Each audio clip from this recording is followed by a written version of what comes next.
Hey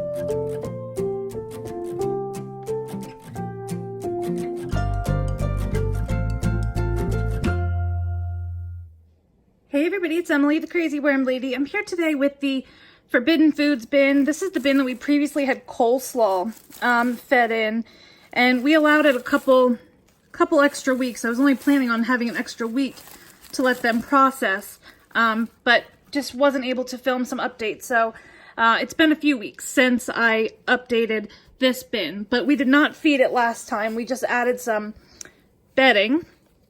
But I wanted to see how these European night crawlers were doing in here.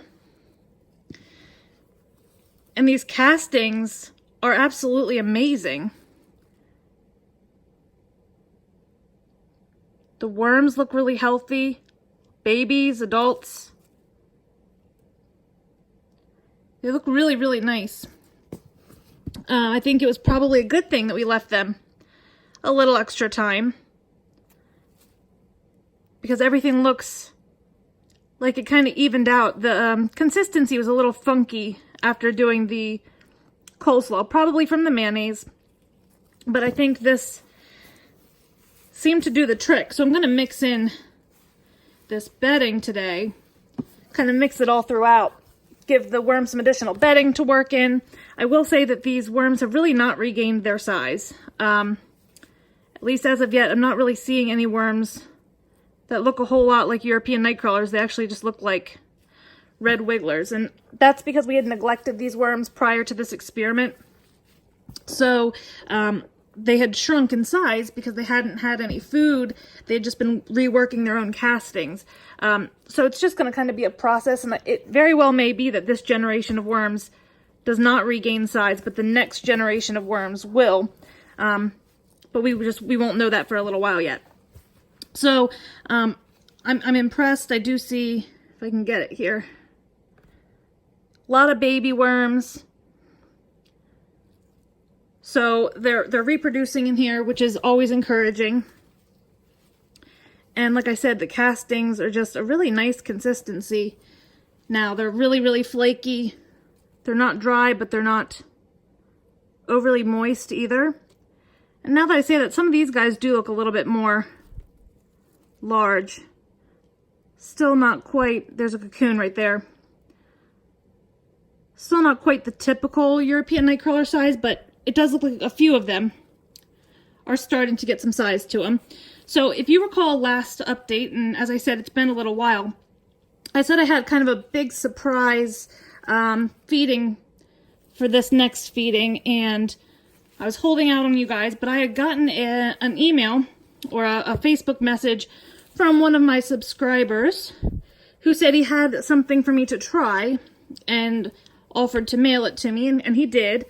So this is an interesting thing. I'd never really thought of this before, but he had some expired items that he didn't know if it would be okay in a worm bin. He thought I would be the person to try it, and I appreciate Jeremy thinking of me, and I wish this box would fit. I'm gonna knock something over, I feel it. But let's see if I can get this down in here. So I got this nice box here. I'm gonna lift my camera up a little bit so we can see. So he sent this box to me, and inside is some expired baby formula. Now this is the powdered stuff, but obviously this is not something that you'd want to give your children if you don't know if it's you know, good anymore. So I'm going to mix it with some water and feed it today to our worms and see if they show any interest in it. I think that should be a very interesting, you know, kind of concept to see if some of our expired foods, especially like powdered foods, if they'll even be suitable for the worms. So we're going to try that, and I also have another little feeding of something else forbidden that I thought might be fun today. So since I neglected to update the way I would have liked, today we're going to get double feeding, one on each end of the bin. We'll leave the middle as an escape zone, and we'll see what the worms can do with it. Okay, so I mixed everything really well top to bottom, and I'm cracking one of these cans open of the powdered baby formula. And this is what we have. Just the powdered formula. So I'm going to dig a hole down here. And what I'm going to do is I am going to put a little tiny bit of bedding, simply because I'm going to have to wet this down in order for it to even be something that I think the worms would be able to do anything with. So I'm going to lay some bedding down. And I'm going to just take a big handful of this, I mean a lot, and sprinkle it across this right-hand side here. And I'm going to add a little bit of my dry mix just as my kind of standard go-to, just for some grit. I've shown you guys this before. I just use an old collagen container that I store my dry mix in. And I've been using this really nice pump sprayer, saving my hands. Come on, there we go.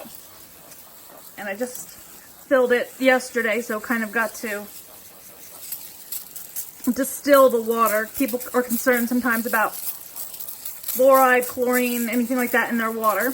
And I'm just going to wet this down. It looks nice and pasty over there. I'm not sure if you can see that, but it looks kind of clumpy, pasty. But I think it's definitely wet, but not sure if that's enough or not. I don't want to make it overly wet, but I also need them to be able to move into it. So, spray off my gloves here. Just directly into the bin.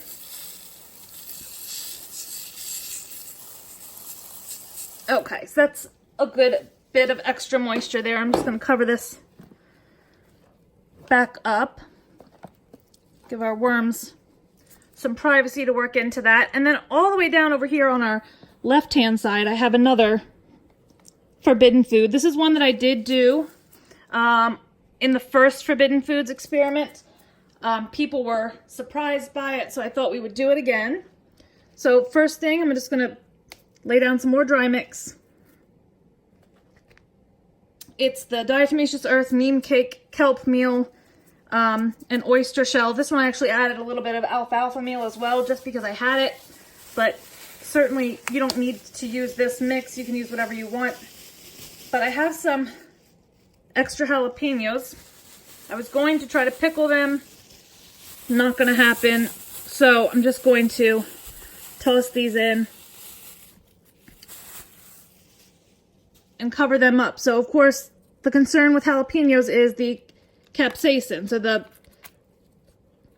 seeds that have a lot of spice to them. You know, it hurts our skin, it hurts our eyes. So people are concerned about spicy foods being dangerous for the worms. So we'll see how they do with baby formula on the right and jalapenos on the left. And it'll be interesting to see which one they show more interest in, if there's anything detrimental that shows up over here on the right-hand side. I'd be interested to see if I get any sort of pests come out in higher numbers. Not that I think I would, but it's just not, I don't typically put dry food, and I have found in the past feeding things like oats and cornmeal and things like that occasionally attract extra pests. And I have continued to battle fruit flies over the last couple of weeks, and I really hope, since I buried this up well, this will not exacerbate that problem, because it has been a nightmare. We finally got our air conditioning fixed last week, so it was 2 months without air conditioning, and I think because it was so humid in our house, we had a very conducive, humid environment in the house, and with the worm bins, it definitely encouraged fruit fly reproduction. But I think I'm starting to get a handle on it, but I apologize for the delay in all of my updates, guys. So I think I'm going to be trying to get back relatively on track. I might miss a day here or there, but I'm going to try my very best to keep them pretty consistent. So let me know what you think. Drop those comments below. Like this video. Subscribe if you'd like some more content from me. Hit that bell for notifications. And I'll be back with you guys real soon for an update. Have a great day.